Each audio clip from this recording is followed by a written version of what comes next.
Hi hello नमस्कार जय जगन्नाथ। आसंत आज जानिबा केउं लोक पाखरे देवी शक्ति अच्छी बोली केमती जानिबा बा देवता मानकर प्रिय बोली आमे केमती जानिबा सेही लोक जेउं लोकर भगवानଙ୍କ प्रति भक्ति अच्छी ताठारे समस्त दैवी संपद बा देवगुण देखिबाकू मिले। देवता मानଙ୍କ ठारे जेउं सब गुण देखिबाकू मिले भगवानଙ୍କର भक्त ठारे से सब गुण देखिबाकू मिले।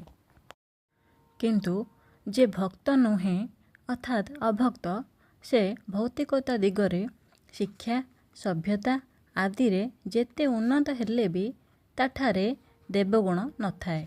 तेणु अर्जुन युद्ध क्षेत्र रे निजर भाई बंधु कुटुंब और आत्मीय स्वजन मानंको देखी अर्थात अपर पक्षरे से माने जे युद्ध करने को आसी दंडायमान होइछंती यह देखी से दयालु हृदय होइगले।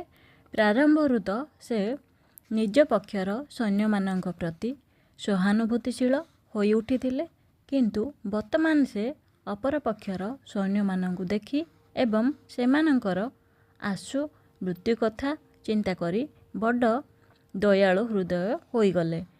सेमानंक कथा भाबी तांकर शरीरर अंग प्रत्यंग थरी उठिला एवं मुख शुष्क होइगला। सेमानंक युद्ध करिबा मनोवृत्ति को देखि खूब आश्चर्य होइगले। वास्तव पक्षरे अर्जुनंकर जो माने रक्त संपर्क अर्थात अति आपणार लोक से माने समस्ते तांको सहित युद्ध करिबाकू आसीछंती। अर्जुनंक परी एक भक्त यह देखि अत्यंत विचलित होई पड़िले। जदिओ एक कथा एठारे वर्णना करा जाए नाही, तथापि व्यक्ति खूब सहजरे भाभी पारिबो जे केवल जे अर्जुनंकर शरीरर अंग प्रत्यंग थरी उठिला एवं मुख शुष्क होइगला सेतिकी नुहे, से आत्मीय स्वजनंकु देखि दयालु हृदय होई सेमानंक पाई कांदी उठुथिले। दुर्बलता जोगु जे अर्जुनंक ठारे ए प्रकार लक्षण प्रकाश पाउथुला ताहा नुहे, तांकर हृदयर कोमलता जोगु एपरी लक्षण सबु प्रकाश पाउथुला। यह हेउची भगवानंकर एक शुद्ध भक्तर लक्षण। तेणु कुहा जाइछि जेउ व्यक्तिर भगवानंक प्रति अहेतुकी भक्ति अछि ताठारे समस्त प्रकार देवगुण परिलक्षित हुए, किंतु जे भगवानंकर भक्त नुहे ताठारे केवल भौतिक योग्यता ही देखा जाए जार मूल्य खूब कम। एहार कारण हेउची से केवल मानसिक कल्पना ही करी चलीछि अर्थात कल्पना विलासी होई उठिछि एवं यह निश्चित जे से अति मोहिनी भौतिक शक्ति प्रति आकृष्ट होई पड़िछि। मोर समस्त शरीर थरी उठुछि एवं रोम टांकुरी उठुछि, मोर गांधीब धनु हाथरू खसी जाउछि एवं मोर चर्म दग्धीभूत होई जाउछि। एहार अर्थ कौन? दुई प्रकार शरीर कंपन अछि एवं दुई प्रकार अति रोमांच मध्य अछि। महान दिव्य भाव जात हेले एपरी लक्षण देखा जाए, किंबा भौतिक स्थिति रे अत्यधिक भय जात हेले एपरी हुए।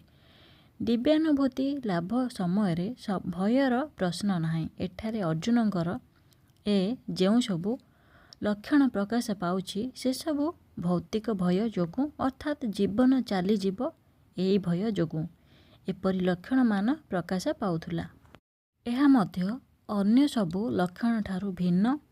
से एते अधैर्य होई पडुथिले जे तांकर प्रसिद्ध धनु गांडीव धनु तांक हाथरू खसी जाउथुला एवं तांकर हृदय पोडी जଳି जाउथुला। सेइथि जोगु तांकर चर्म नियारे पोडी जिबा भଳି से अनुभव करुथिले।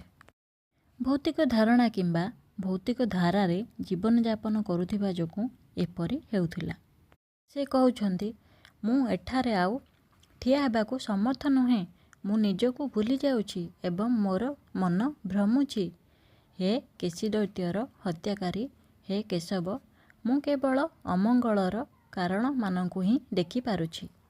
अर्जुन बड़ अधैर्य होई पड़िबारु युद्ध क्षेत्र रे आउ ठिया होई रही पारिले नाही एवं तांकर मानसिक दुर्बलता हेतु से निजको भूली जाउथिले।